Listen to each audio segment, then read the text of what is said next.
مشنود امام علی رضا علیہ الصلوۃ والسلام بلند تر صلوات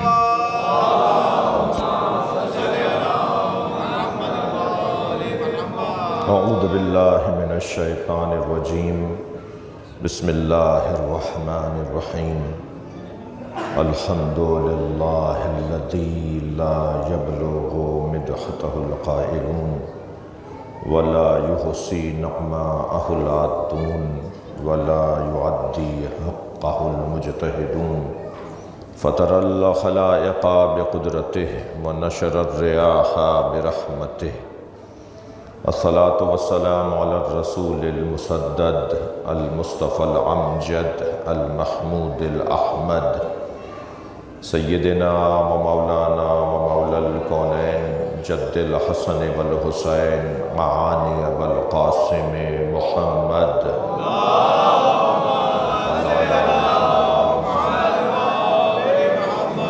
وآلہ الطیبین الطاہرین المعصومین الذین قال اللہ انما یرید اللہ لیذہب عنکم الرجس اہل البیت ویطہرکم تطہیرا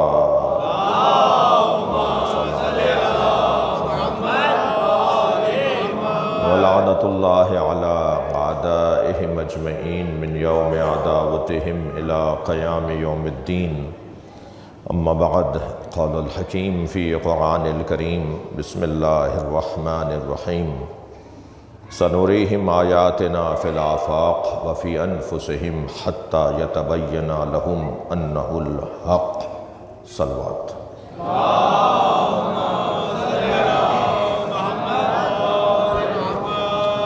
احباب تھوڑا سا اور قریب آ جائیں تو بڑی عنایت ہوگی ایک صلوات پڑھتے ہوئے کچھ آگے آئیں اللہم صل علی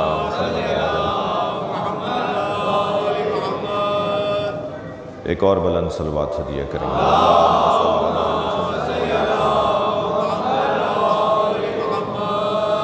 آپ اس سے بھی اچھی بلند صلوات پڑھ سکتے ہیں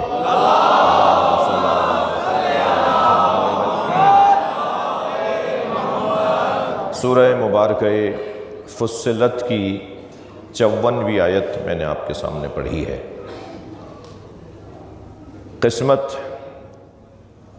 میری اس وقت حالت پرواز میں ہے، اس لیے کہ جوار صائمین الحجج امام رضا حرم امام رضا میں ان کی اور ان کے آباء و اجداد کی تعلیمات کو بیان کرنے کی کوشش کروں گا،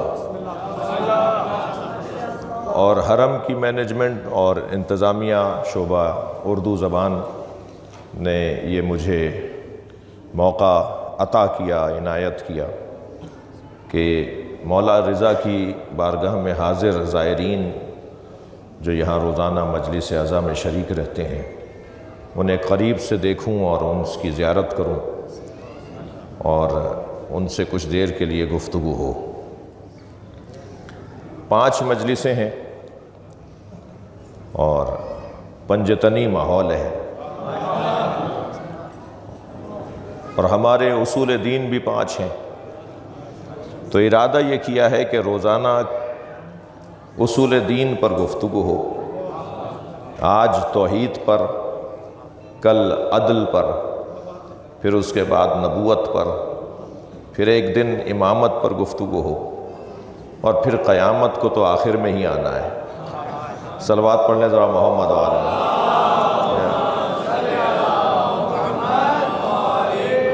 اور پھر آخری دن 5ویں مجلس قیامت کے موضوع پر رہے۔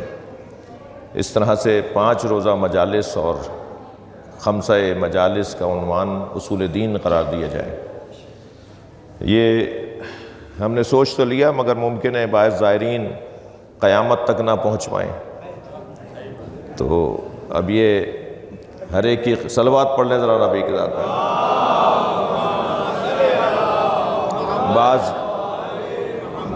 بعض کا سفر توحید سے آگے نہیں بڑھ پائے گا، اور کچھ کا سفر عدل تک پہنچ پائے گا، اور کوئی کسی منزل تک رہ سکے گا، مگر منزل اسی کو ملے گی کہ جو اول سے آخر تک رہے گا۔ لیکن عزیز و مسافرت کے مسائل ہیں اور زائرین کی اپنی قافلوں کی اور اپنے سفری مشکلات اور تقاضے ہیں جو آپ کو پورے کرنے ہیں. لیکن وہ حاضرین کے جو یہاں مستقل رہتے ہیں، جو طلاب محترم ہیں، جو افاضل ہیں، شخصیات تشریف فرما ہیں، اساتذہ تشریف فرما ہیں، کوشش کریں گے کہ ان مضامین کے اوپر کچھ دیر کے لیے گفتگو ہو سکے. آپ کی توجہات کا ممنون ہوں. میں نے آپ کے سامنے آج عقیدہ توحید کے بارے میں کچھ بولنے کا ارادہ کیا، تو میں نے آیت جو لی وہ سورہ مبارکہ فصلت کی آیت ہے، اور اس کا نشان 54 ہے، 54ویں آیت ہے. اللہ اپنے اس کلام میں ارشاد فرما رہا ہے، سنورہم آیاتنا فی الآفاق. توجہ میرے ساتھ ہے. سنورہم آیاتنا فی الآفاق وفی انفسہم حتی یتبین لہم انہ الحق.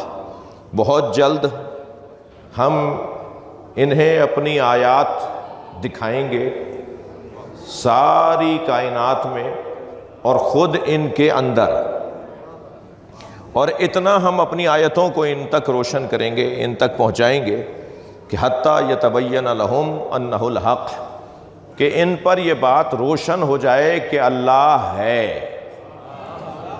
یہ اللہ ہے کا جو ایک پیغام ہے، یہ اللہ بار بار آیتیں دکھا کر بتائے گا.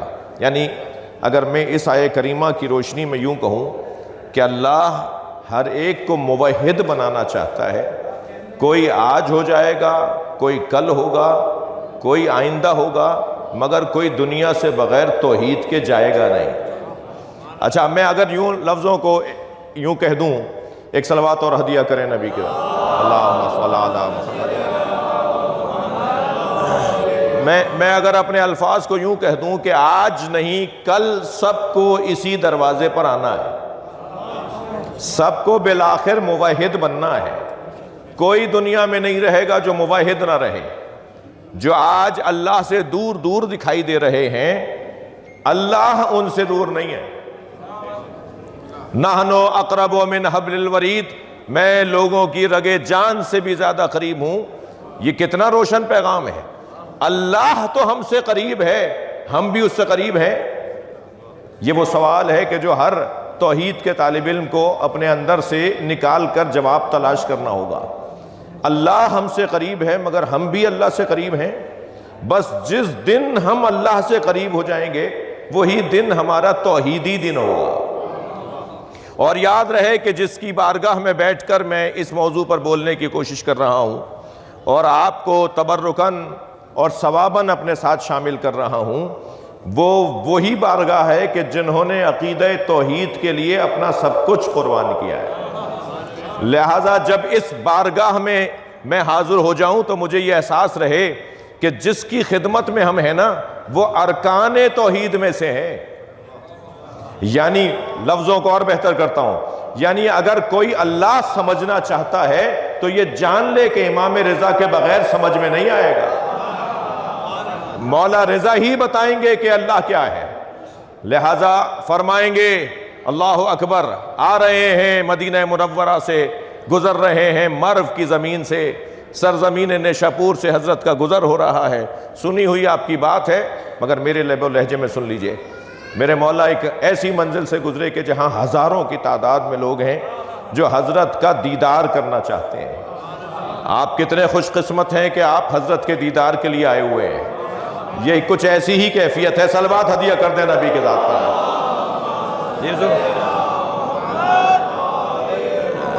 ایسی ہی کچھ کیفیت ہے. مولا اپنا دیدار، مولا کا دیدار چاہتے ہیں حضرت کے چاہنے والے. کہ ایک مرتبہ حضرت کو التجا التماس کی کہ مولا بتائیے، اپنا روئے انور دکھائیے، اپنا چہرہ منور دکھائیے. حضرت نے محمل کا پردہ ہٹایا. اچھا یاد رہے، اس وقت بھی میری مجلس وہ سن رہے ہیں، آپ کا بیٹھنا وہ دیکھ رہے ہیں، آپ کا صلوات پڑھنا وہ سن رہے ہیں. وہ اور بات ہے کہ ہمیں ان کی طرف سے سبحان اللہ کی آواز اس لیے نہیں آ رہی کہ ہمارے کان اس قابل نہیں رہے، ورنہ وہ جواب دے رہے ہیں، ورنہ وہ شاباش دے رہے ہیں، ورنہ وہ ہمارے سلام کا جواب دے رہے ہیں. مجھے اپنے ہی ایک کلام کے 2 مصرے یاد آ گئے.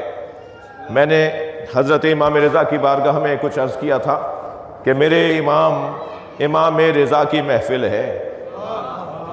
ایک قصیدہ لکھا تھا امام رضا کی شان میں اپنے یہ اشعار سنا رہا ہوں آپ کو کہ میرے امام رضا کی محفل ہے کہ ان کا ذکر میری زندگی کا حاصل ہے۔ میں وہ سارے اشعار چھوڑ کر اپنے مضمون کے دو مصرے جس کی وجہ سے مجھے یہ شعر یاد آ گئے، میں نے عرض کیا تھا کہ وہ سامنے ہیں مگر ان کو کس طرح دیکھوں۔ توجہ ہے آپ حضرات کی؟ وہ سامنے ہیں مگر ان کو کس طرح دیکھوں، حجاب کم نظری درمیان میں حائل ہے۔ میری آنکھیں نہیں دیکھ پا رہی۔ اچھا، ہر وہ چیز جو مجھے نظر نہیں آ رہی وہ ضروری نہیں ہے کہ وہ نہ ہو، ضروری نہیں ہے کہ جو چیز نظر نہ آ رہی ہو اس کا وجود بھی نہ ہو۔ ہمیں نظر نہیں آ رہا یہ میرا مسئلہ ہے، وہ ہیں یہ ان کا کمال ہے۔ ہم اس بارگاہ میں اس نیت کے ساتھ حاضر ہوئے ہیں کہ وہ ہمیں سن بھی رہے ہیں، ہمارے سلام کا جواب بھی دے رہے ہیں، ہمارے کھڑے ہونے کو دیکھ بھی رہے ہیں۔ یہ اور بات ہے کہ میرے کانوں میں یہ صلاحیت نہیں رہی کہ میں امام کے سلام کا جواب سن سکوں، اور اگر میں نے تھوڑی سی محنت کر لی، مسئلہ اس بارگاہ میں کچھ اور ہے، یہاں پر گنا نہیں جاتا ہے، یہاں تولا جاتا ہے۔ یہ جگہ وہ جگہ ہے کہ صلوات پڑھ لے ذرا محمد و آل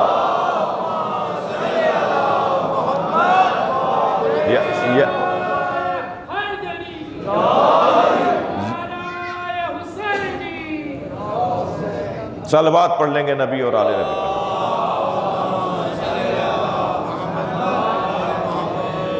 تو عزیزو، حضرت کا سفر جاری ہے اور حضرت سے خواہش کا اظہار کیا جا رہا ہے کہ مولا کچھ عطا کریں، مولا کچھ عطا کریں۔ حضرت نے عطا فرمایا، اور کیا عطا فرمایا؟ میرے مضمون کی بات ہے۔ مولا نے فرمایا کلمۃ لا الہ الا اللہ حسنی۔ میں تمہیں ایک حدیث قدسی سناتا ہوں۔ مولا رضا حدیث قدسی عطا کر رہے ہیں۔ اچھا، یہی گھرانہ ہے جو ہمیں یہ بتائے گا کہ اللہ نے کیا کہا ہے، اللہ کیا کہتا ہے، یہ گھرانہ ہمیں بتائے گا۔ اللہ نے کیا کہا ہے یہی بتائیں گے ہمیں، جی یہی بتائیں گے ہمیں۔ وہ کتنا مشہور واقعہ ہے، جناب امام اعظم ابو حنیفہ سے آ کر ان کے شاگرد نے کہا کہ حضور، جب آپ رسول اللہ کا قول سناتے ہیں تو آپ تو فرماتے ہیں کہ ان فلان ان فلان ان فلان ان رسول اللہ قال رسول اللہ۔ جب آپ فرماتے ہیں تو کہتے ہیں کہ فلاں نے فلاں سے سنا، اور فلاں راوی نے فلاں راوی سے سنا، اور اس نے رسول اللہ سے سنا، اور رسول اللہ نے یہ فرمایا۔ لیکن جب جعفر صادق بولتے ہیں تو کہتے ہیں قال رسول اللہ۔ وہ تو راویوں کا ذکر ہی نہیں کرتے۔ تو امام اعظم ابو حنیفہ، میرے سنی بھائی بھی تشریف فرما ہیں اور مجلس بھی یقیناً پوری دنیا سنے گی، تو امام اعظم ابو حنیفہ نے فرمایا کہ خبردار جعفر صادق کے بارے میں ایسا مت سوچنا، اس لیے کہ تم جس کی بات میرے پاس لے کر آئے ہو اسے تو یہ حق بھی حاصل ہے کہ وہ یہ کہہ دے کہ قال اللہ، اللہ نے یہ فرمایا ہے۔ تو یہ وہ گھرانہ، میرے مولا فرماتے ہیں کلمۃ لا الہ الا اللہ حسنی۔ یہ جو لا الہ الا اللہ کا کلمہ، ہم نے جو لا الہ الا اللہ پڑھتے ہیں، یہ اللہ فرما رہا ہے یہ میرا قلعہ ہے۔ وَمَن دَخَلَ حِسْنِي، اور جو میرے قلعے میں داخل ہو گیا، آمِنَ مِنْ عَذَابِي، وہ میرے عذاب سے محفوظ ہو گیا۔ یہ عقیدہ توحید اور مولا رضا کا فرمان میں نے آپ کو سنا دیا۔ مولا نے یہ کہہ کر محمل کا پردہ گرا دیا، اونٹ آگے بڑھنا شروع ہوا، ہماری آگے بڑھنا شروع ہوئی کہ ایک مرتبہ پھر آوازیں بلند ہوئیں کہ مولا کچھ اور عطا فرمائیں۔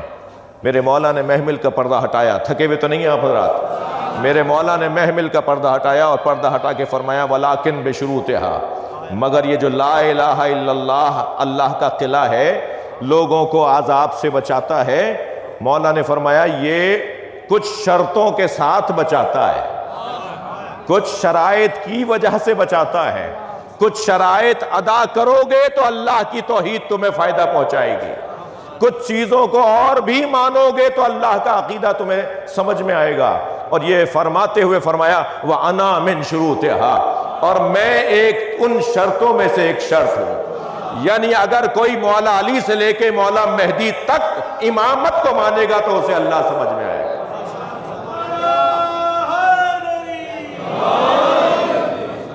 لا الہ الا اللہ، یہ توحید کا وہ روشن پیغام ہے جو شاید ہی کوئی اس تک نہ پہنچ سکے اس تک پہنچنا یہ اللہ کے ارادوں کا ایک روشن عنوان ہے۔ بہت جلد ہم انہیں اپنی نشانیاں دکھائیں گے، فی الآفاق، آفاق میں، وفی انفسہم، اور ان کے اندر دکھائیں گے کہ اللہ کیا، انہ الحق، کہ اللہ ہے۔ دیکھیے ہر مذہب کا ایک ہی ایجنڈا ہے، وہ مذہب مسیحیت ہو، وہ مذہب یہودیت ہو، میں صہیونی یہودیوں کی بات نہیں کر رہا کہ جن کا ایجنڈا کچھ اور ہے، وہ مذہب مسلمان دین ہو، اسلام ہو، ہر مذہب ایک ہی نعرہ لگاتا ہے اور وہ ایک ہی ایجنڈا پیش کرتا ہے، اور وہ یہ کہ توحید، عقیدہ توحید، اللہ سمجھانا اور اللہ بتانا اور اللہ تک پہنچانا۔ توجہ چاہوں گا، یعنی اللہ پہچنوانا اور اللہ منوانا، یہ دو عنوانات ہیں ہر مذہب کے۔ آپ ذرا جا کر ان مذاہب اور ادیان، اور جو ادیان آسمانی ہوں یا ادیان غیر آسمانی ہوں، حتیٰ میں ابھی صحیح اور غلط، کون صحیح ہے کون غلط ہے، اس مرحلے پر وہ بات نہیں کر رہا۔ یعنی اگر آپ حتیٰ ہندوؤں کے پاس بھی جائیں گے تو وہ بھی اللہ کی بات کرتے ہوئے نظر آئیں گے، وہ بھی ایک عقیدہ رکھتے ہیں کہ ایسے یہودی بھی، ایسے عیسائی بھی، ایسے مسلمان بھی، ان کا کہنا یہ ہے کہ اللہ پہچنوانا بھی ہے اور اللہ منوانا بھی ہے۔ اللہ پہچنوانا کہ اللہ کون ہے، اللہ کو ہم کسے اللہ مانیں؟ جی دنیا میں کوئی نہیں ملے گا آپ کو کہ جو اللہ کو نہ مانتا ہو۔ آپ کو اگر کوئی ملے تو مجھ سے ملوائیے گا۔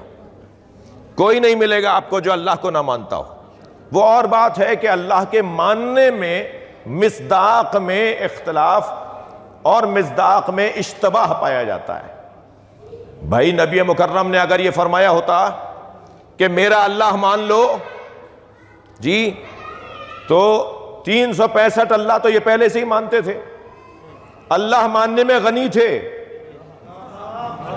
ایک اور اللہ مان لیتے، کہتے پہلے سے اتنے سارے مانتے ہیں تو ایک اور مان لیتے ہیں۔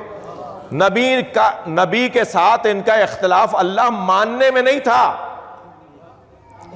نبی نے تو فرمایا پہلے سارے الہوں کا انکار کرو پھر میرا اللہ مانو۔ اختلاف تو یہاں سے ہوا، ورنہ ایک اللہ اور صحیح۔ نبی نے فرمایا نہیں، کہو لا الہ، کوئی اللہ نہیں ہے، یہاں سے اختلاف شروع ہوا۔ نبی مکرم نے وہ اللہ منوایا، تھک تو نہیں رہے آپ میری باتوں سے؟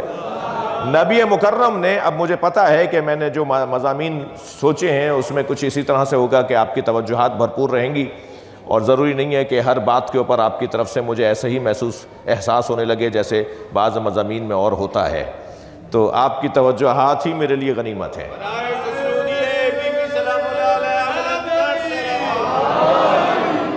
مل کر صلوات ہدیہ کر دینا میرا۔ اچھا نہیں بہت بڑا مجمع ہے، آپ صلوات ذرا بہتر ادا کریں۔ اللہم صل علی لا الہ، اگر نبی نے نہ فرمایا ہوتا اور صرف فرمایا ہوتا کہ میرا اللہ بھی مان لو تو یہ لوگ اللہ مان لیتے، نبی والا بھی اللہ ایک مان لیتے، مگر سرکار نے تو فرمایا کہ سارے الہوں کا انکار کرو پھر میرا اللہ مانو۔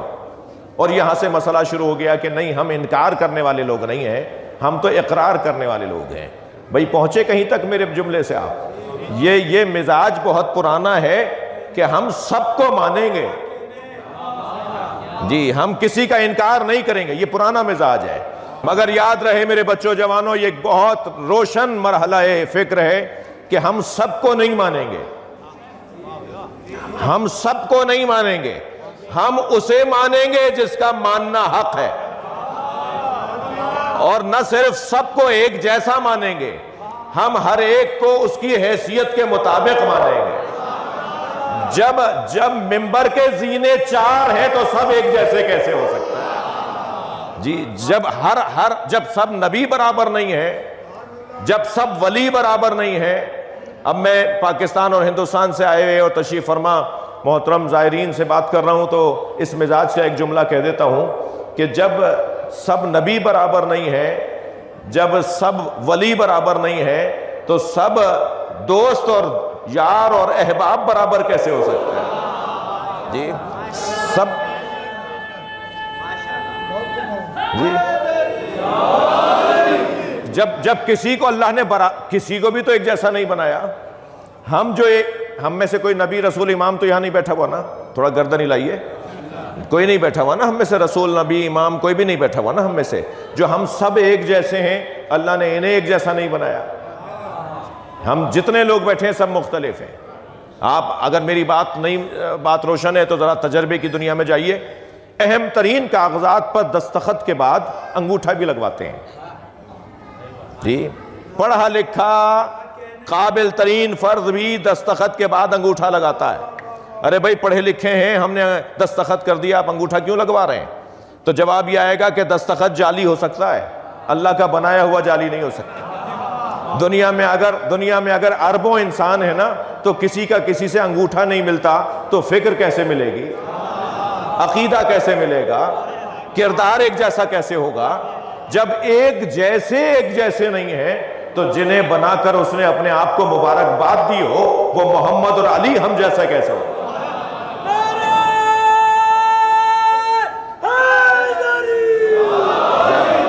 کسی کو کسی جیسا نہیں بنایا اللہ نے. یہی اس کا ہنر ہے, یہی اس کی صانعیت ہے, یہی اس کی قادریت ہے, یہی اس کی خالقیت ہے کہ اس نے ہر ایک کو علیحدہ بنایا ہے, ہر ایک کو نیا بنایا ہے, ہر ایک کو کسی جیسا نہیں بنایا. جی ایک جیسا بنانا بہت بڑا ہنر نہیں ہے, کاپی کرنا کون سا ہنر ہے؟ اللہ نے کسی کو کسی جیسا نہیں بنایا. ہر آنے والا مختلف نظر آتا ہے. توجہ, ہر آنے والا مختلف نظر آتا ہے. آپ کے اگر 4 بچے ہیں, فلاں کے اگر 10 بچے ہیں, تو 10 بچے ایک جیسے نہیں ہیں, 10 اولادیں ایک جیسی نہیں ہیں. چوتھا بچہ پہلے والے بچے سے زیادہ قابل نظر آتا ہے. یاد رہے, 2 ہی بچے اچھے کا نعرہ اسلام کا نعرہ نہیں ہے. اسلام نے یہ بات نہیں کی ہے کہ 2 ہی بچے اچھے. جی اسلام نے ایسی کوئی بات نہیں کی ہے کہ 2 ہی بچے اچھے. یہ کہیں اور کی بات ہوگی, مسلمانوں کی بات نہیں ہے. اگر 2 ہی بچے اچھے کا نعرہ ہوتا تو حضرت ابو طالب کا چوتھا علی ہے. صلوات پڑھ لیں ذرا محمد وآلہ وسلم. جی حضرت ابو طالب کے چوتھے بیٹے مولا علی ہیں. سب سے پہلی اولاد نہیں ہے مولا علی. شاید مسلمانوں کو مولا علی بھی نہ ملتے اگر یہ نعرہ لگا دیتے تو. جی اگر ہمیں اب یہ سب ایک جیسے نہیں ہیں, تو سب ایک جیسے نہیں ہیں تو پھر ہمیں ایک جیسا ان کے ساتھ رویہ بھی نہیں رکھنا. میری ان مجالس کے اندر عدل الہی پہ جب گفتگو ہو تو یہ بات آئے گی کہ یہ جو تفریق ہے, یہ جو تقسیم ہے, یہ جو فرق ہے, یہ خود عدل کا تقاضا ہے. اور عدل الہی کے تقاضوں میں سے ایک تقاضا یہ ہے کہ سب کو ایک جیسا وہ نہ رکھے. اور جب سب ایک جیسے نہیں ہیں تو پھر عزیزان گرامی سب کے ساتھ رویہ بھی ایک جیسا نہیں ہوگا, سب کے ساتھ تعلق بھی ایک جیسا نہیں ہوگا. تھکے بیٹھے نہیں ہیں تو ایک جملہ کہہ دوں, جب سب ایک جیسے نہیں ہیں تو پھر یاد رہے علی علی ہے. ہم مولا علی کے برابر بعد از نبی کسی کو مان ہی نہیں سکتے. یہ بہت روشن ہمارا عقیدہ ہے. مولا کی افضلیت, مولا کی اولویت, مولا کی مولائیت. صلوات پڑھیں محمد وآلہ وسلم. یہ ہمارے عقائد میں روشن ترین عقیدہ ہے. اللہ پہچنوانا, توجہ میرے ساتھ ہے آپ کی, اللہ پہچنوانا اور پھر اللہ منوانا, یہ ہر مذہب کا کام ہے. ہر مذہب کا یہی کام ہے. سب یہی کہتے ہیں بھائی کہ ہم آپ کو اللہ تک پہنچانا چاہتے ہیں, ہم آپ کو نجات دلوانا چاہتے ہیں, ہمارا ایجنڈا یہ ہے کہ آپ کو نجات مل جائے, ہمارے مذہب میں آ جاؤ تاکہ ہم آپ کو نجات دلوا دیں. ہمارا مذہب زیادہ بہتر نجات دہندہ مذہب ہے. ہر ایک یہی بات کرتا نظر آتا ہے. مجھے کوئی ضرورت ہی نہیں آ رہی کہ میں کسی مذہب پہ تبصرہ کروں اور کسی کی مخالفت کروں. میرا تو اتنا فریضہ ہے کہ میں اس مذہب کی تبلیغ کروں جس مذہب کا میں کھاتا ہوں, جس مذہب نے مجھے عزت دی ہے, جس مذہب نے، جس سوچ نے، جس نظریے نے ہمیں وقار عطا کیا ہے، آبرو عطا کی ہے، ہم اس کی تشریح کریں، اس کی تبلیغ کریں، اس کو بیان کریں، اس سے زیادہ ہمارا کام نہیں ہے۔ اور یقین جانیے کہ لوگ صاحب عقل ہیں، صاحب فہم ہیں، لوگ سمجھتے ہیں، جانتے ہیں، لوگوں نے بہت ساری چیزیں اپنے اوپر روشن کی ہیں۔ ہمیں ان کے سامنے اپنا مقدمہ رکھنا چاہیے۔ ماننا کام ہر اس شخص کا ہے کہ جس کو اللہ نے عقل عطا کی ہے، ایسا ہی ہے۔ تو بہت سارے لوگ یہی بات کرتے ہیں، ہم بھی یہی کرتے ہیں، تو ہمیں تو ڈھونڈنا ہوگا کہ کون ہے جو واقعی نجات دہندہ ہے۔ میں مثلاً اس مجلس کے اندر ایک اعلان کروں جناب موسیٰ رضا صاحب کہ مجھے کل قوم مقدسہ جا کر رات کو واپس آنا ہے اور یہاں پھر مجلس پڑھنی ہے، کوئی مہربان مجھ پہ کرم فرمائی کرے اور مجھے قوم پہنچا دے، اور پھر قوم سے مجھے دوبارہ مشہد لے آئے تاکہ میں وہاں بھی مجلس پڑھ لوں اور یہاں بھی مجلس پڑھ لوں۔ ابھی ہم یہ اعلان کر کے اپنے سرائے میں پہنچ گئے تھے، اپنے مسافر خانے میں گئے تھے کہ ہمارے دروازے پر دستک ہوئی۔ ہم نے جا کے دیکھا تو ایک صاحب، مثال دے رہا ہوں بھائی، ایک صاحب کھڑے تھے، کہنے لگے مولانا آپ سے پیار ہے، آپ سے محبت ہے، تو ہم نے آپ کا اعلان سنا تو ہم چاہتے ہیں کہ آپ قم میں بھی جا کے پڑھ کر واپس مشہد بھی آ جائیں، اور آپ نے سواری مانگی ہے تو میں آپ کے لیے ایک سواری لے کر آیا ہوں۔ ہم نے کہا جی وہ سواری کہاں ہے؟ تو فرض کیجئے کہ وہ صاحب جو ہمارے ساتھ محبت کر رہے تھے وہ 2 قدم آگے لے کے ہمیں گئے اور ایک سواری کی طرف اشارہ کیا۔ وہ سواری لمبے لمبے کانوں والی سواری تھی۔ جی توجہ ہے نا آپ حضرات کی؟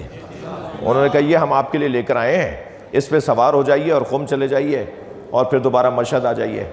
اب ایک مرتبہ تو دل میں برائی سی آئی کہ ان سے کہوں کہ بھائی میں نے آپ سے کہا تھا کہ سینکڑوں میل کے فاصلے پہ جا کر مجھے واپس آنا ہے، آپ سواری تو لے کر آئے، آپ نے سن تو لیا مگر سمجھتے نہیں ہیں آپ بات کو۔ بھائی یہ والی سواری مجھے کہاں قم لے کے جا سکے گی اور کہاں ایک ہی دن میں واپس لے آئے گی؟ مگر کیا کروں، محبت تو پھر محبت ہے، کسی کا دل بھی نہیں توڑنا، ویسے بھی مولوی ہوں، چیز وہ بھی رکھ لی ہم نے۔ تو ایک مرتبہ ہم نے کہا صاحب آپ ان کا دل تو خراب کرنا نہیں ہے تو یہ بھی اپنے پاس رکھ لیتے ہیں ابھی، مگر مسئلہ ہمارا حل ہوگا نہیں۔ کچھ دیر کے بعد پھر ایک صاحب آئے، کہنے لگے مولانا آپ کو سواری چاہیے تھی تو میں بھی ایک سواری لے کر آیا ہوں، اور وہ موٹر سائیکل اور ایک موٹر کار لے کر آ گئے۔ تو میں نے بھی یہ سوچا کہ اب ان سے کیا کہوں، اس سے تو بہتر ہے، مگر کیا بتاؤں کہ یہ سواری بھی میرا مطلب پورا نہیں کرے گی۔ تھوڑی دیر کے بعد پھر دستک ہوئی تو ایک صاحب ٹرین کا ٹکٹ لے آئے۔ پھر میں نے سوچا کہ انہیں بہرحال اتنا خیال تو تھا کہ میرے ساتھ تعاون کریں، مگر یہ بھول گئے کہ یہ ٹرین مجھے ایک دن میں واپس لے کر نہیں آ سکے گی۔ لیکن کچھ دیر کے بعد ایک صاحب اور آئے اور وہ پلین کا ٹکٹ لے کر آ گئے۔ اب سواریاں تو بہت سی جمع ہو گئیں، ہر ایک کا دعویٰ ہے کہ یہ وہاں تک لے جا سکتی ہے اور وہاں سے واپس بھی لا سکتی ہے۔ عقل مندی کیا ہے کہ میں کون سی سواری لوں گا؟ عقل مندی کیا ہے کہ میں کون سی سواری لوں گا؟ میں سواری وہ لوں گا کہ جس میں یہ صلاحیت ہو کہ وہ اتنی دور جائے اور واپس بھی آ جائے۔ عزیزان گرامی، بڑے بڑے مذہب دعویٰ کر رہے ہیں، ہمیں تو اس مذہب سے جڑنا ہے جو یہاں سے وہاں جائے، بستر بھی گرم رہے، زنجیر در بھی ہلتا رہے، وضو کا پانی بھی بہتا رہے، اور وہ وہاں سے یہاں بھی آ جائے اور وقت بھی نہ گزرنے پائے اور مطلب بھی پورا ہو جائے۔ ہم اس دروازے پر آ جائیں کہ جو یہ صلاحیت رکھتے ہیں کہ یہ لاکھوں نہیں، ہماری سمجھ سے زیادہ کے فاصلے کو گزار بھی دیں اور پھر وہ فاصلہ محدود بھی ہو جائے اور ان کی گرفت میں بھی رہے۔ یہ گھرانہ ہمیں بتائے گا کہ ہمیں کیسے منزلوں تک جانا ہے۔ یہ گھرانہ جس دروازے پر میں اور آپ آ کے بیٹھے ہیں نا، پہلے تو میرے عزیزو شکر کریں اللہ کا کہ اللہ نے ہمیں یہ کرم کیا ہے ہمارے اوپر کہ ہمیں وہاں لا بٹھایا ہے جہاں آنے کی آرزو اللہ کے ولی کرتے ہیں۔ ہاں یہ کچھ معمولی بات نہیں ہے۔ اس وقت مولا رضا کی بارگاہ میں اور آپ جو آئے بیٹھے ہیں، یہ ہمارے اوپر اللہ کا خاص کرم ہے کہ ہمیں ایسی جگہ لا کے بٹھایا ہے کہ جہاں آنے کی آرزو کرنا خود اللہ کے قرب کی دلیل ہے۔ یہاں کوئی آ رہا ہے نا تو اسے کچھ توفیق ہو رہی ہے، اسے کچھ دیا جا رہا ہے، اسے کچھ دینا چاہتے ہیں، اسے کچھ ملے گا۔ اب وہ اور بات ہے کہ ہم میں سے ہر ایک جتنا اچھا فقیر ہوگا اتنا ہی اچھا کریم سے لے پائے گا، اس لیے کہ مانگنا بھی ہنر ہے۔ ہر ایک بھی اچھا منگتا نہیں ہے، ہر ایک کا کام بھی مانگنا نہیں ہے۔ بہت سارے لوگ، اب یاد رہے کہ میں جب مانگنے کی بات کر رہا ہوں تو امام رضا سے مانگنے کی بات ہو رہی ہے، اپنے جیسوں سے مانگنے کی بات نہیں ہو رہی۔ اپنے جیسوں سے مانگنا ذلت ہے اور اپنے مولا سے مانگنا عزت ہے۔ ہم یہاں عزت مانگنے کے لیے آئے ہیں، ہم عزیز بننے کے لیے آئے ہیں، ہم عظمتیں پانے کے لیے یہاں پر آئے ہیں۔ تو یہ وہ گھرانہ ہے جو عطا کرنے والا گھرانہ ہے، دینے والا گھرانہ ہے، اور ان کا سب سے بڑا پیغام یہ ہے کہ تمہیں اگر مادی طور پر کچھ مل بھی گیا اور روحانی طور پر تمہیں اللہ نہ ملا تو گویا تم نے کچھ بھی نہیں پایا۔ اس گھرانے کا ایک بڑا پیغام یہ ہے کہ تم اللہ تلاش کر لو، پھر عزتیں ہی عزتیں تمہارے نام۔ سب سے بڑی دولت میرے عزیزوں، میرے محترم سننے والوں، خاص طور پہ نوجوانوں سے بات کر رہا ہوں، اپنی بچیوں سے بات کر رہا ہوں، سب سے بڑی عزت معرفت پروردگار ہے۔ سب سے بڑی عزت اللہ کی معرفت ہے، سب سے بڑی عزت اللہ کی معرفت اور پھر اس کا قرب ہے۔ اور یقیناً اس باب کے اندر اس گھرانے نے ہمیں جو کچھ سکھایا ہے، اور یہی بتا سکتے ہیں کہ اللہ کیا ہے۔ ما عرف اللہ یا ما عرف اللہ الا انا وعلی، اللہ کو کوئی جانتا ہی نہیں ہے سوائے مجھ محمد کے اور علی کے۔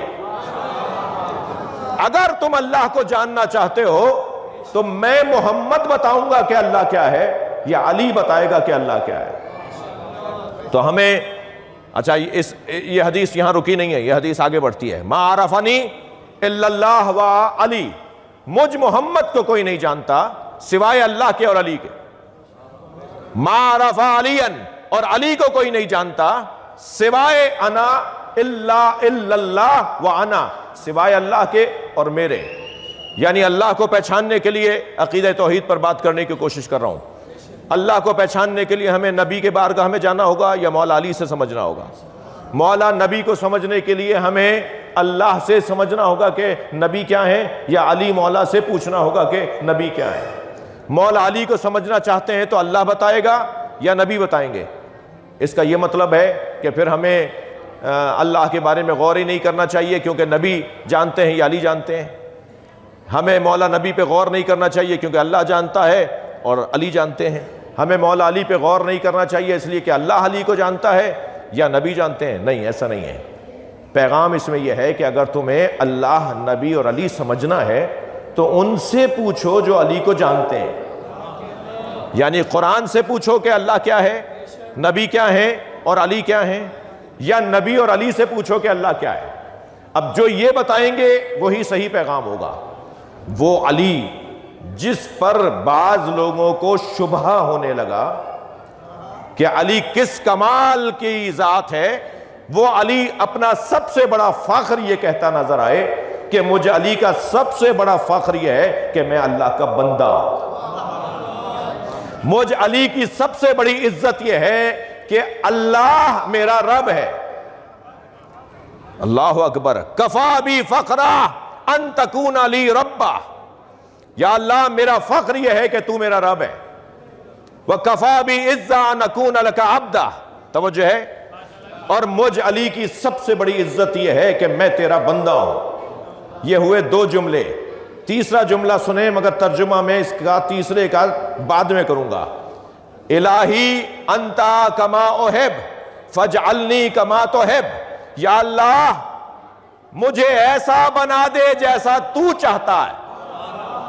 یہ بات تو سمجھ میں آتی ہے، مگر جو ایک ایسا جملہ مولا علی کا ان چار جملوں کے اندر، چار مناجات کے فقرات کے اندر مولا کا ایک ایسا جملہ ہے جو شاید کسی ہمارے نبی کے علاوہ انبیاء ما سلف کے اندر شاید جو یہ جملہ کسی اور کے ہاں بھی نہیں ملتا۔ کیا فرما رہے ہیں؟ یا اللہ مجھے ایسا بنا دے، توجہ، جیسا تو چاہتا ہے، اور تو ایسا ہی ہے جیسا میں چاہتا ہوں۔ یہ جو سوچ ہے نا کہ تو ایسا ہی اللہ ہے جیسا میں چاہتا ہوں، علی مولا نے عقیدہ توحید کو پرواز کروا دی۔ اگر اللہ کو پہچاننا چاہتے ہو تو دیکھو علی کیسا چاہتا ہے، علی مولا نے اللہ کو کیسا پہچانا ہے، علی مولا اللہ کو کیسا جانتے ہیں۔ تبھی دنیا کا کوئی ولی نہیں ہے، توجہ ہے، دنیا کا کوئی ولی نہیں ہے جو ولی بنے مگر علی علی نہ بولے، یہ ممکن ہی نہیں ہے، یہ ممکن ہی نہیں ہے کہ دنیا میں کوئی ولی آپ کو نظر آئے اور وہ مولا ہی نہ ہو۔ یہ جتنے بھی آپ کو مولا علی سے چڑے چڑے لوگ نظر آتے ہیں نا، مولا علی سے ذرا کھچے کھچے لوگ نظر آتے ہیں نا، یقین جانیے ان کے ہاں کوئی کرامت نہیں ہے، ان کے ہاں سوائے زحمتوں کے کوئی رحمت نہیں ہے، ان کے ہاں سوائے پریشانیوں کے کوئی رحمت اور مہربانی نہیں ہے، اس لیے کہ ان کے پاس علی نہیں ہے، اور دنیا کا ہر ولی آپ کو علی علی کہتا نظر آئے گا۔ لہذا سہمن شریف ہوگا، دہلی شریف، اجمیر شریف، اچ شریف، مگر نجف اشرف۔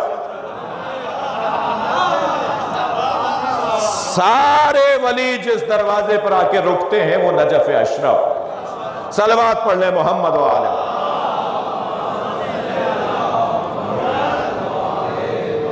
مجھے اندازہ ہے کہ وقت بہت تیزی سے گزر گیا، مگر 5-8 منٹ اور میں اپنے مضمون پر کوشش کروں گا بات کرنے کی۔ دیکھیے، یہ ہم اس وقت اللہ کے ایک ولی خاص کی بارگاہ میں، اللہ کے اولیاء میں بھی مدارج ہے نا، تھوڑے گردن ہلائیے، اللہ کے اولیاء میں مدارج ہیں، درجے ہیں، جیسے نور میں شدت و ضعف ہے، ایسے نور الہی میں بھی شدت و ضعف ہے۔ اللہ کے انوار، یہ اللہ کے انوار ہیں، اللہ کے انوار میں بھی شدت اور ضعف ہے، کوئی بڑا نور ہے، کوئی اس سے کم تر نور ہے، مگر نور وہ بھی ہے۔ ہم جس کی بارگاہ میں بیٹھے ہوئے ہیں وہ اللہ کے انوار میں سے ایک نور ہے، یعنی اللہ جہاں تجلی کر رہا ہو،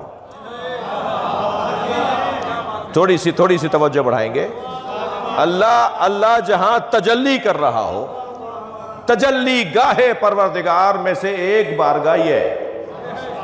اگر آپ تھکے نہیں بیٹھے ہیں تو ایک جملہ کہہ رہا ہوں، حضرت موسیٰ کا کوہ کوئی اور تھا، ہمارا کوہ مشہد نجف اشرف، مشہد مقدس ہے۔ حضرت موسیٰ کوہ طور پر گئے تھے نا، حضرت موسیٰ کا کوہ طور کوئی اور ہے، ہمارا کوہ طور مشہد ہے۔ ہم یہاں کوہ طور پر آئے ہوئے ہیں، اپنے کوہ طور پر، اور یہاں سے ہم اللہ کی تجلی دیکھنا چاہتے ہیں، اللہ کا جلوہ دیکھنا چاہتے ہیں۔ المتجلی لخلقہ بخلقہ، صلوات پڑھے ذرا محمد و آلہ۔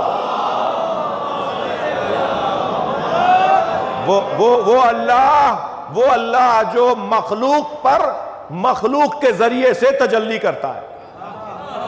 ہم سب مخلوق ہیں نا اللہ کی، مولا رضا بھی مخلوق ہے اللہ کی، مولا علی بھی اللہ کی مخلوق ہیں، سرکار دو جہاں بھی اللہ کی مخلوق ہیں۔ جی اب یہ کیا ہے فقرہ؟ وہ اللہ جو مخلوق پر مخلوق کے ذریعے تجلی کرتا ہے، یعنی اللہ کی تجلی ہوتی ہے ہم پر کسی کے ذریعے سے، جس کے ذریعے سے اللہ کی تجلی ہوتی ہے ان میں سے ایک امام رضا ہے۔ تو ہم اس وقت کوہ طور پر آئے ہوئے ہیں، صلوات پڑھے ذرا محمد و آلہ۔ جی تو یہ نور الہی، یہ وجود جس کی بارگاہ میں ہم اس وقت ہیں، یہ ہمیں اللہ سے قریب کرنے کا وجود ہے۔ لا الہ الا اللہ، یہ جو لا الہ الا اللہ ہے، بس آخری بات میں 5-8 منٹ میں پوری کرنے کی کوشش کروں گا۔ لا الہ الا اللہ، یہ کلمہ توحید مختلف زاویوں سے مختلف اللہ کے ولیوں نے دیکھا ہے، اسے ہضم کیا ہے، اسے سمجھا ہے، اسے درک کیا ہے، اسے اپنے وجود کا حصہ بنایا ہے۔ مثلا شاہ است حسین، بادشاہ است حسین، دی است حسین، دی پناہ است حسین، سرداد نداد دست در دست یزید، حقا کے بنا لا الہ، آپ سب کو یاد ہے۔ یہ منسوب ہے حضرت معین الدین چشتی رحمۃ اللہ علیہ سے، اگرچہ علمی طور پر اس پہ بہت قیل و قال ہے، اور شاید قرآن کے علاوہ ہر حدیث پر قیل و قال ہے، ہر تاریخ پر قیل و قال ہے۔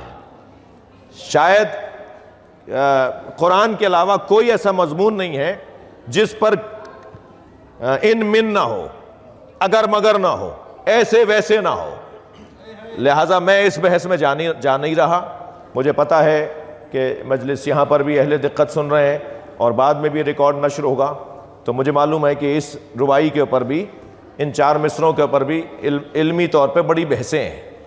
علماء اہل سنت نے، بعض نے خواجہ معین الدین چشتی سے اس کو منسوب کیا ہے، بعض نے ان سے نہ ہونے پر دلیلیں دی ہیں. ہمارے ہاں تھوڑا سا کام ان چیزوں پہ کم ہے، اور ہوا بھی ہے تو نظر آنے والا نہیں ہے، اور اگر نظر بھی آیا ہے تو ایسا ہی کچھ ہے جیسا میں نے ابھی عرض کیا آپ سے.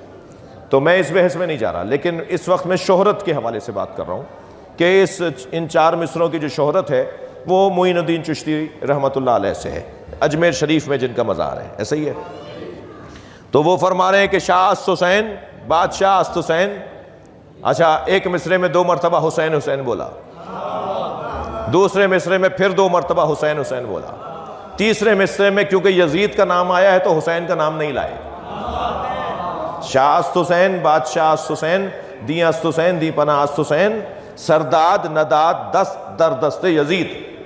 کیونکہ تیسرے مصرے میں یزید کا نام آ گیا ہے تو اس مصرے میں حسین کا نام نہیں لے کر آئے.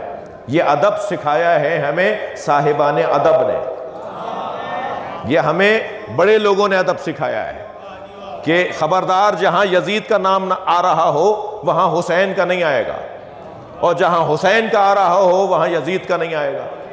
ان دونوں کو برابر میں نہیں رکھا جائے گا. اس کی حیثیت نہیں ہے کہ حسین کے ساتھ اس کا نام رکھا جائے، اور حسین کا مقام اتنا بلند ہے کہ کسی پست کو حسین کے ساتھ رکھا نہیں جائے گا. تو تیسرے مصرے میں انہوں نے امام حسین کا نام نہیں لیا. چوتھے مصرے میں ایک مرتبہ حسین بولا ہے، سرداد نداد دست در دست یزید. چوتھا مصرع کیا ہے؟ حقا کے بنا لا الہ است حسین. ماشاءاللہ ماشاءاللہ. حق یہ ہے کہ یہ کہہ دیا جائے کہ حسین بنا لا الہ ہے. آپ غور فرما رہے ہیں؟ نہیں، کلمہ تو لا الہ الا اللہ ہے. چشتی صاحب نے کہا ہے حقا کے بنا لا الہ است حسین، کلمہ ہی آدھا کر دیا انہوں نے. تو کیا شعر کی وزن کی وجہ سے ایسا کیا ہے؟ شعری وزن کی وجہ سے ایسا نہیں کیا ہے، بلکہ ان کی دید ہی ایسی ہے. وہ امام حسین کو ایک ایسے وجود کے طور پر لیتے ہیں جو وجود باطل کا انکار کرنے والا ہے. وہ اس زاویے سے لیتے ہیں امام حسین کو. وہ کہتے ہیں حسین یعنی باطل سے ٹکرانے والا، حسین یعنی دشمن سے لڑ جانے والا، حسین یعنی ظلم کے خلاف کھڑا ہو جانے والا. لیکن جب علامہ اقبال کو دیکھتے ہیں تو وہ کچھ اور کہتے ہیں. وہ آدھا کلمہ پڑھتے ہیں، دوسرا والا آدھا، یعنی کلمے کا دوسرا حصہ. وہ فرماتے ہیں سطر عنوان نجات ماں نوشت. علامہ اقبال رحمت اللہ علیہ جی، سطر عنوان نجات ماں نوشت، نقش الا اللہ بر صحرا نوشت. حسین ابن علی نے ہماری نجات کی ایک سطر لکھی ہے، ایک سطر میں ہمیں نجات دے دی ہے. دنیا تو بہت کچھ محنت کرتی ہے تب بھی کچھ نہیں کر پاتی، حسین نے ایک لائن میں ہمیں نجات دے دی ہے. سطر عنوان نجات ماں نوشت، نقش الا اللہ بر صحرا نوشت. اب یہاں انہوں نے الا اللہ بولا، انہوں نے لا الہ بولا، تو دونوں نے آدھا آدھا کلمہ پڑھا ہے.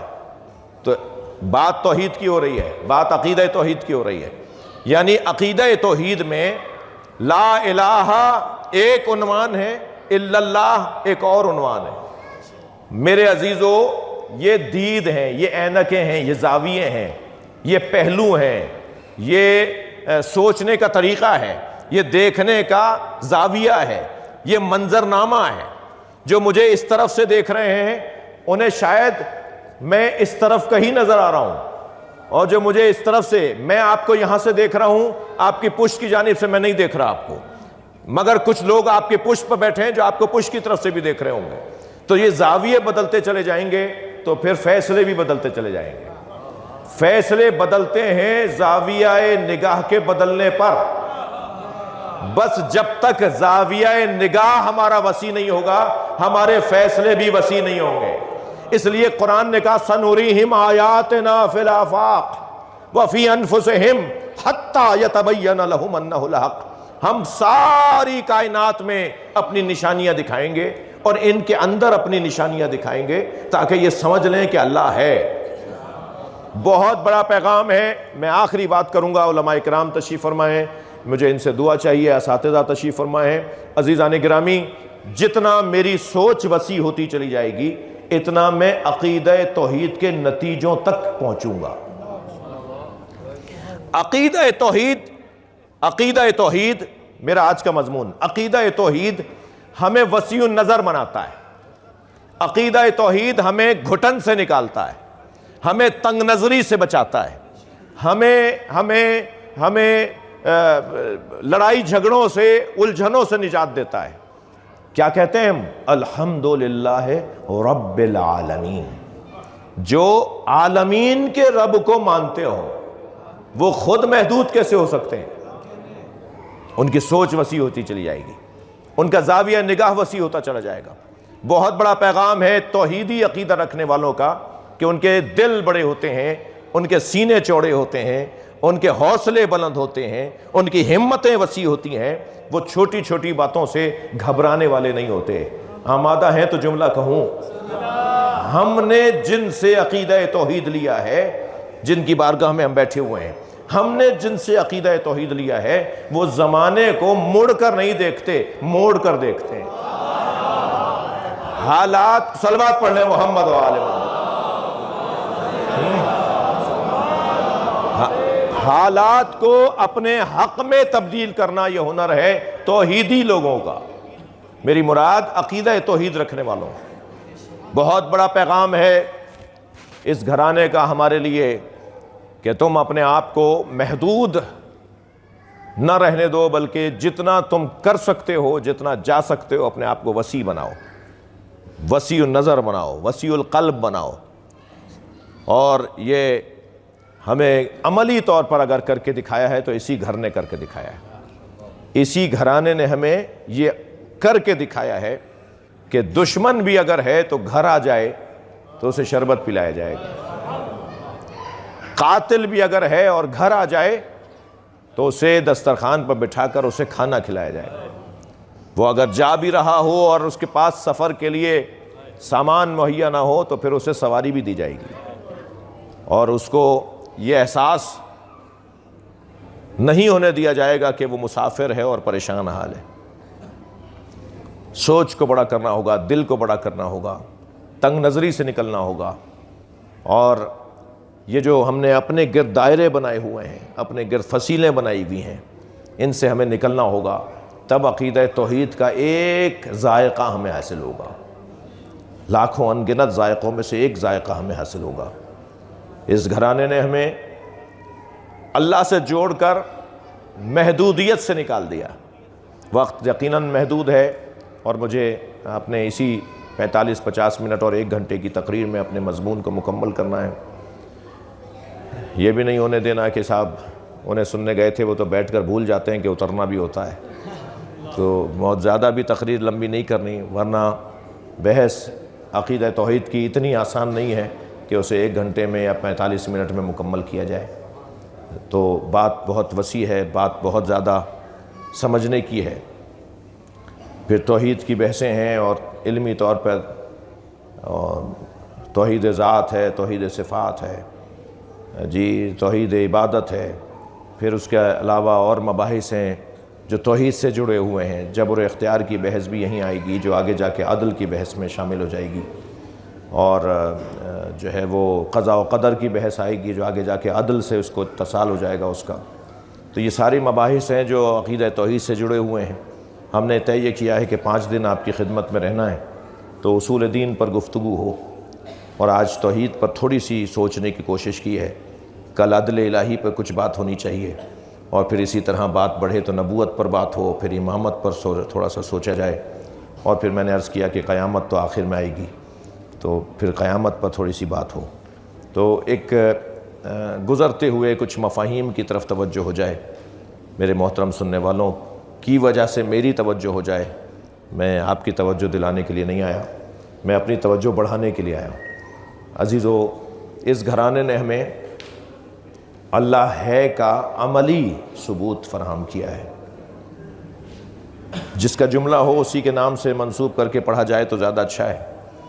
ہم جب یہاں کے نجف اور قم کے اساتذہ سے استفادہ کرتے ہوئے ذرا سج کے بولتے ہیں کہ میں فلاں آیت اللہ کے درس میں تھا اور میں فلاں مجتہد کے درس میں تھا، تو مجھے فخر ہے کہ میں اپنے یہاں کے جو بر صغیر کے علماء ہیں اور بزرگ علماء ہیں ان کا نام بھی ہمیں لینا چاہیے، کیونکہ میں حضرت آیت اللہ سیستانی کی خدمت میں تھا، خصوصی میری ملاقات تھی، ان کے فرزند سید محمد رضا تھے یا میں اور حضرت آیت اللہ العظمیٰ تھے، اور اس خصوصی ملاقات میں 2-3 دفعہ ایسا منظر بنا ہے، جو ایک دفعہ جیسا ہوا وہ میں عرض کر رہا ہوں۔ تو مجھ سے میں نے ان سے عرض کی کہ حضور مجھے کچھ نصیحت فرمائیں، تو انہوں نے 4-5 نصیحتیں کیں۔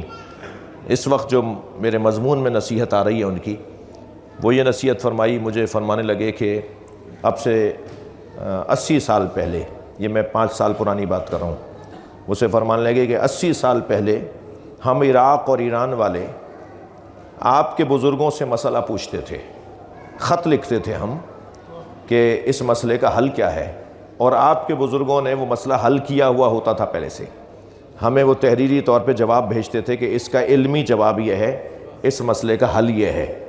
ہم 80 سال پہلے عراق اور خاص طور پہ علم کلام کے اندر تو ایسا تھا، علم کلام میں ایسا تھا، فقہی مباحث کے اندر بھی ایسا ہوا، فقہی مباحث میں بھی ایسا ہوا۔ میں نے وہ آیت اللہ العظمیٰ مرشی نجفی کی وہ تحریر پڑھی ہے جو آیت اللہ نقن صاحب نے انہیں لکھ کے دی ہے، علامہ علی نقی نقن نے جو انہیں لکھ کے دی ہے وہ تحریر میں نے پڑھی ہے۔ تو فقہی مباحث میں بھی ایسا تھا اور علم کلام میں تو ایسا تھا ہی۔ فرمان لگے اب سے 80 سال پہلے ہم ایران عراق والے بر صغیر کے، یعنی ہندوستان پاکستان جس کو آپ کہہ لیں، یعنی ہمارے خطے کے علماء کا، ہم ان سے مسئلہ پوچھتے تھے، اب آپ ہم سے پوچھتے ہیں۔ تو مجھے انہوں نے نصیحت فرمائی کہ اپنی حیثیت کو پلٹاؤ، جو تمہاری حیثیت تھی اسے پلٹاؤ، جیسے تم تھے ایسے بن کے دکھاؤ، جیسے تمہارے بڑے تھے ایسے ہی بن کے دکھاؤ۔ تو عزیزان گرامی، بہت ہی واضح ایک پیغام ہے، اور وہ یہ کہ ان ہستیوں نے، ان شخصیات نے، ان صاحبان علم نے ہمیں بہت کچھ عطا کیا۔ نقن صاحب کا ایک جملہ میں بیان کر کے اپنی مجلس کو، اپنے بیان کو، اپنے خطاب کو ایک منزل دوں۔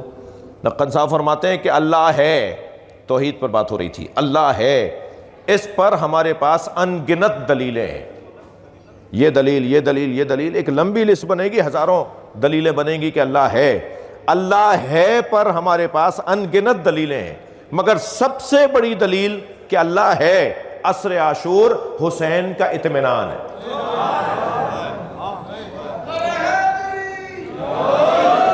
اطمینان قلب امام حسین، یہ دلیل وجود پروردگار۔ صلوات پڑھ لیں محمد و آل محمد۔ بھائی آپ بڑی تعداد میں بیٹھے ہیں، بلند صلوات پڑھ لیں۔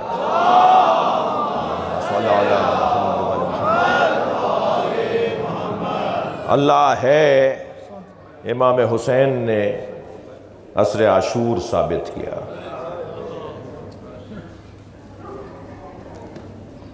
لاشوں پہ لاشیں اٹھائے، مصائب پڑھنے نا مولانا، لاشوں پہ لاشیں اٹھائے، اور لاشیں بھی ایسے ایسے لاشیں جن کا بیان مجھے رلا دیتا ہے۔ تو جس کے وہ بچے تھے، ان امام حسین پر، اس حسین ابن علی پہ کیا گزری ہوگی۔ لاشیں تو میرے عزیزو امام حسین نے 95 اٹھائے، 95 لاشیں حسین نے اٹھائے۔ 72 132 شہید ہیں کربلا کے، گنج شہیدہ میں ان کے نام ہیں۔ لاشیں تو امام حسین نے 95 اٹھائیں، یعنی ہر لاشہ خود حسین اٹھاتے تھے۔ اچھا، میں بعض آنکھوں میں آنسو مسلسل بہتے ہوئے دیکھ رہا ہوں، ابھی میں نے مجلس پڑھی نہیں ہے، ابھی میں نے مصائب پڑھے نہیں ہیں۔ امام نے صبح سے عصر تک لاشیں اٹھائے نا۔ میں کہتا ہوں 72 سوچ لیجئے آپ، 95 نہ سوچئے۔ 72 لاشیں اٹھانے کے لیے وقت چاہیے یا نہیں؟ ایک لاشہ لے کر آئیں گے، دوسرا لینے جائیں گے، پھر اسے لا کے رکھیں گے، پھر تیسرا لینے جائیں گے، کتنا ٹائم لگے گا 72 لاشیں اٹھانے میں؟ مجھے تو ایسا لگتا ہے جیسے اللہ نے حسین کو اختیار دے دیا تھا کہ جب تم چاہو گے تب کربلا میں عاشور کا دن مکمل ہوگا، اور جب تک حسین نے نہیں چاہا یہ دن لمبا ہوتا رہا۔ اتنا طویل دن ہو گیا عاشور کا دن، جب امام نے چاہا کہ یا اللہ اب میں تیری بارگاہ میں آنا چاہتا ہوں، تب اللہ نے دن کو ڈھلانا شروع کیا اور دن کو مکمل کرنا شروع کیا۔ مصروف ترین دن گزارا ہے حسین نے اپنی زندگی کا، امام حسین نے عاشور کا دن مصروف ترین دن گزارا ہے۔ لاشیں تو اتنے اٹھائے ہیں جن کا بیان مشکل ہے، مگر سنیں گے عزادارو، 4 لاشوں پہ حسین بہت روئے۔ اجرکم اللہ، اجرکم اللہ، اللہ آپ کو کوئی غم نہ دے۔ جن کے مذہب میں رونا جائز ہے وہ تکلف کر کے نہ روئیں۔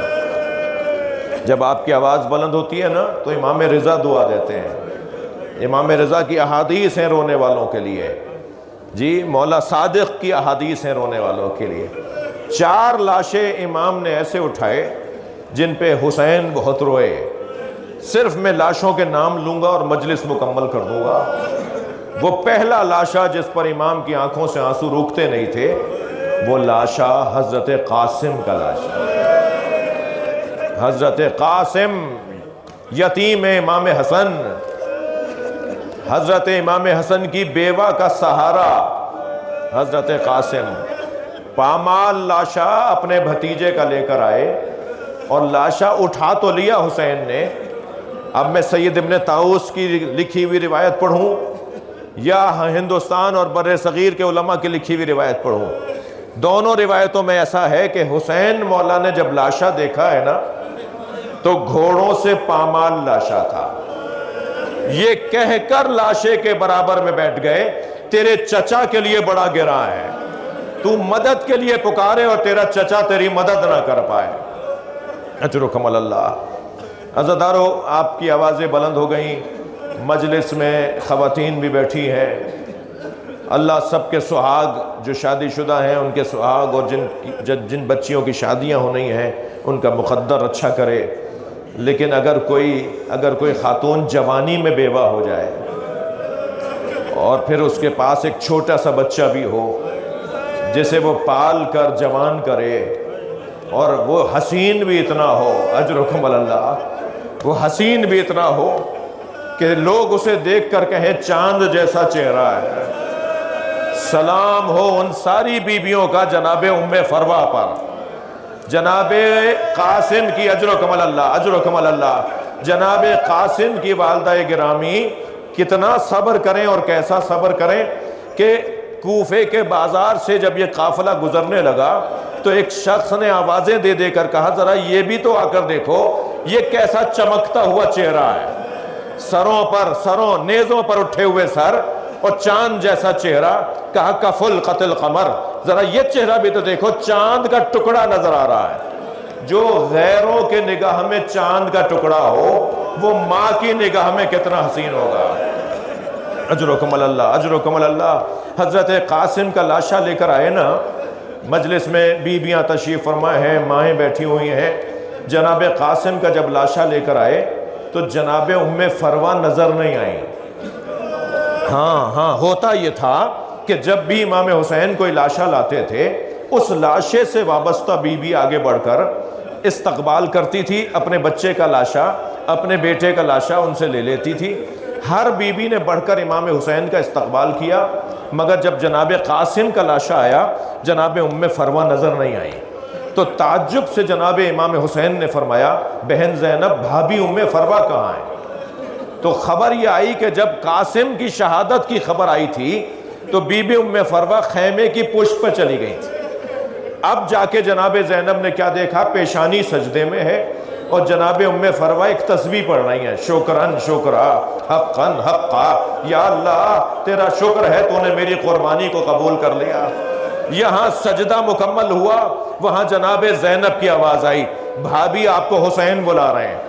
اب آئی ہیں وہاں جہاں لاشا رکھا ہوا تھا، جن کے مذہب میں رونا جائز ہے وہ تکلف نہ کریں، لاشا رکھا ہوا تھا۔ جناب ام فروا نے اپنے بچے کا پامال لاشا دیکھا، سامنے امام حسین کھڑے ہیں، تو امام حسین کو آواز دے کر فرمایا بھائی حسین مجھے قاسم کا خون بھرا کرتا چاہیے، جس کرتے میں میرا بچہ شہید ہوا ہے مجھے وہ کرتا چاہیے۔ امام حسین نے نہیں فرمایا کہ بھابھی اس کرتے کا کیا کریں گی جو گھوڑوں کی قدموں سے اور سوموں سے چاک چاک ہو گیا، جو تار تار ہو گیا، اس کرتے کا کیا کریں گی؟ نہیں، فرمایا مجھے یہ کرتا چاہیے۔ امام حسین نے کچھ ہی دیر بعد قاسم کا خون بھرا کرتا بی بی ام فروا کو دے دیا۔ بی بی نے اسے لے جا کر اپنے خیمے میں رکھ دیا۔ عصر عاشور خیمے لٹے، خیمے جلے، یہ قافلہ کوفے سے شام اور شام میں اسیر رہا۔ اسیر سے رہائی کے موقع پہ تبرکات واپس آئے، چیزیں، چادریں واپس آئیں، زیورات واپس آئے، لٹی ہوئی چیزیں واپس آئیں۔ وہ جو چیزیں واپس آئی تھی تو ہر ایک بی بی کو جناب زینب نے ان کی چیزیں دے دی۔ ہر بی بی نے اپنی اپنی گٹھڑی اٹھائی ہوئی تھی، جناب ام فروا نے اپنی گٹھڑی سینے سے لگائی ہوئی تھی۔ یہ قافلہ شام سے کربلا گیا، کربلا سے مدینہ آیا۔ جب مدینہ پہنچی نا تو بار بار فرمانے لگی میرا اونٹ جنت البقیع لے جاؤ۔ جناب ام فروا بار بار فرمانے لگی میرا اونٹ جنت البقیع لے جاؤ۔ اور جب جنت البقیع پہنچی، امام حسن کی قبر کے برابر میں بیٹھی، گٹھڑی کھولی، خون بھرا کرتا نکالا، امام حسن کی قبر پر پھیلا دیا اور ایک نوحہ پڑھا، اے میرے والی تمہارے بچے کی نشانی لائی۔ قاسم نے وفاداری کا حق ادا کر دیا۔ اجرکم اللہ، اجرکم اللہ۔ مجلس ہو گئی، مجلس ہو گئی، آپ نے گریہ کر لیا۔ بس دو جملے اور سن لیں۔ ایک لاشا جس پر امام حسین بہت روئے وہ جناب قاسم کا لاشا، دوسرے لاشے کا نام سنیں گے، وہ لاشا ہے عباس کا لاشا۔ اجرکم اللہ، اجرکم اللہ۔ میں صرف نام بتاتا چلا جاؤں۔ تیسرا لاشا جس پر امام بہت روئے وہ ہے علی اکبر کا لاشا۔ اجرکم اللہ۔ اور چوتھے لاشے کا نام سنیں گے، وہ لاشا چھوٹا بہت تھا مگر حسین سے اٹھتا نہیں تھا۔ کبھی آگے جاتے تھے انا للہ، کبھی الٹے پیر واپس آتے تھے رضاً بقضائہ و تسلیما لامرہ۔ اور بس عزیز و آخری جملہ آج کی مجلس کا، امام نے سارے لاشے تو خود اٹھائے، سلام ہو فاطمہ زہرا پر، حسین کا لاشا اٹھانے والا کوئی نہیں تھا۔ امام کا لاشا 3 دن بے گور و کفن رہا۔ الا لعنت اللہ علی القوم الظالمین فسیعلم الذین ظلموا ای منقلب ینقلبون۔ یا اللہ ان آوازوں پر رحمت نازل فرما، رونے والوں کی توفیقات میں اضافہ فرما۔ حرم کی انتظامیہ خاص طور پر اردو زبان شعبے کے تمام مسئولین کی توفیقات میں اضافہ فرما۔ آنے والے زائرین کی زیارت کو قبول فرما۔ اس مقام مقدس سے ہمیں مالا مال روحانیت معنویت لے جانے کی توفیق عطا فرما۔ امام زمانہ کے ظہور میں تعجیل فرما۔ دعاؤں کی قبولیت کے لیے بلند تر صلوات پڑھیں۔ اللہم صلی علی